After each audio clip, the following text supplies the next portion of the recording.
This is the cervical vertebrae, this is the spinous process, and this is the transverse process.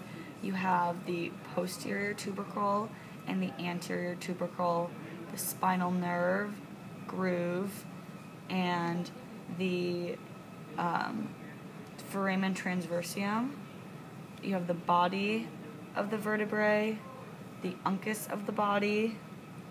You have the articular process, both the inferior and the superior of the articular process, and you have the carotid tubercle over here, which is what separates cervical vertebrae from the other vertebrae. And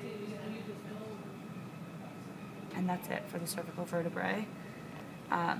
Notably, you have C1 and C2, which are the atlas and the axis. This is the atlas, this is the posterior tubercle, and the anterior tubercle. This entire thing is the transverse process. C1 or C2 don't have the spinous process. This is similarly the transverse foramen. You have the superior articular facet and the inferior articular facet,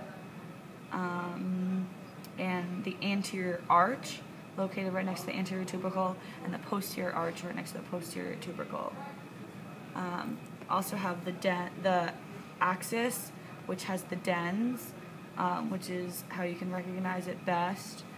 This is the superior articular facet.